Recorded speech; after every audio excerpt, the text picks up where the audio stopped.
भारत मां के शरीर के अंगों को काट दिया गया। 2 अंग काट दिए, एक पूर्वी पाकिस्तान कहलाया, दूसरा पश्चिमी पाकिस्तान कहलाया। ये पीड़ा 14 अगस्त की रात्रि को हम लोगों ने सही है, देखी है, भोगी है। इस समय केवल जश्न तो मनाते थे। 15 अगस्त का दिन जश्न का दिन है भी सही। आजादी हमको मिली है, गुलामी को दूर करके आजादी प्राप्त करने के लिए बहुत ही बड़ी संख्या में हजारों लाखों लोगों ने एक सपना लिया था। बहुत लोगों ने कुर्बानियां दी, शहीद हुए, जिसके कारण से आजादी की आज खुली हवा में हम सांस ले रहे हैं। लेकिन भाइयों बहनों, वही एक सत्य, कि दूसरा भी एक कटु सत्य है कि आजादी की बहुत बड़ी कीमत चुकानी पड़ी थी। अब वो कीमत शहीदों की शहादत की हो तो सब उसको याद करते हैं, आज भी करते हैं, पहले भी करते थे। लेकिन एक जो कीमत चुकाई गई, जिसको याद करना पूर्व की सरकारों ने कभी ध्यान नहीं दिया, जिसका नरेंद्र मोदी जी ने सार्वजनिक तौर पर उल्लेख किया, और वो था कि आजादी से पहले हमारे देश का विभाजन हुआ। अगर और पीड़ादायक तरीके से मैं कहना चाहूं तो भारत मां के शरीर के अंगों को काट दिया गया। 2 अंग काट दिए, एक पूर्वी पाकिस्तान कहलाया, दूसरा पश्चिमी पाकिस्तान कहलाया। ये पीड़ा 14 अगस्त की रात्रि को हम लोगों ने सही है, देखी है, भोगी है। और इस पीड़ा को याद करना बहुत जरूरी है। कई कारण है याद करने के। एक विषय तो बड़ा यह है कि वो विभाजन भूला तो नहीं जा सकता, लेकिन एक संकल्प तो इस कहानी को याद करके हम ये ले सकते हैं कि अब इस देश की आजादी को कोई और खंडित न करे। दोबारा से भविष्य में कभी 1 इंच भूमि भी हमारे देश की अलग न हो जाए, ये संकल्प आज के दिन हमको लेना है। ये संकल्प लेना है। भाइयों बहनों, ये कहानी उन लाखों शहादतों के खून के साथ लिखी गई है।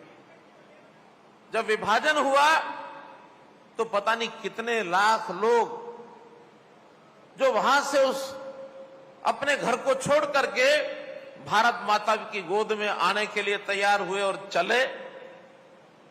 समाज की सुरक्षा के लिए भी बहुत लोगों ने वहां रास्ते में संघर्ष किया, अपनी शहादतें दे दी। उनके खून से लिखी हुई ये कहानी है। बहुत से लोगों ने उस मंजर को देखा, देखते देखते वहां से चल करके भारत माता की गोद में आने का उनका अवसर मिला। उन्होंने अपनी आंखों से देखा, रोए। उनके आंसुओं से लिखी हुई ये कहानी है। इस कहानी को देखने वालों का, उनके मन में कितना उबाल था, वो उन्हीं युवाओं को पता होगा, या आज हमारे सामने जो लोग बैठे हैं जिन्होंने अपनी दादी नानी से कहानियां सुनी होंगी। क्योंकि घटना को आज 78 साल हो गए हैं, 76 साल हो गए हैं। 76 साल की घटना में अगर कोई 10-12 साल का बालक रहा होगा, उसने तो अपनी आंखों से देखी होंगी। लेकिन इससे कम आयु के बच्चे को शायद ही पता होगा, अर्थात जिसकी आयु आज 88 साल, 85 साल, 86 साल हो गई है, उस बुजुर्ग को तो आज कुछ आंखों देखा हाल पता होगा। बाकी हमारी सारी पीढ़ी को तो केवल जो कहानियां सुनी होंगी हमने दादी नानी की, उसी में से आभास हुआ होगा कि क्या वो पीड़ादायक, क्या वो दृश्य था कत्लेआम का। गाड़ियां चली मुसाफिरों की और रास्ते में गर्दनें उतार दी गई धड़ से।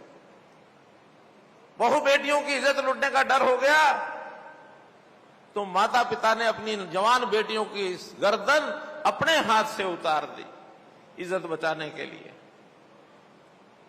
अब ये संख्या कितनी थी, बड़ा विवाद बना हुआ है। कोई इसको 3 लाख कहता है, कोई 5 लाख कहता है, कोई 10 लाख कहता है, कोई 15 लाख कहता है। इतने लाखों लोगों की शहादत के बाद हम जो लोग आज यहां बैठे हैं, उसी बदौलत, उसी कीमत को चुका करके यहां बैठे हैं। आज हमारा फर्ज है ऐसे शहीदों की शहादत को, उनका स्मारक बना करके हमेशा हमेशा याद रखा जाए। और मैं आभारी हूं स्वामी धर्मदेव जी का, मैं आभारी हूं सुभाष सुधा जी का, मैं आभारी हूं पंचनद स्मारक ट्रस्ट का, जिन्होंने सबने मिल करके इस आवाज को पिछले 15 वर्ष से अपने दिमाग में, दिल में बैठाया हुआ है, इस विचार को, और इसको पूरा करने के लिए उन्होंने एक संकल्प लिया हुआ है। अब ये संकल्प मैं निश्चित रूप से कह सकता हूं कि वो जरूर पूरा होगा, जरूर पूरा होगा, बीच में नहीं रहेगा।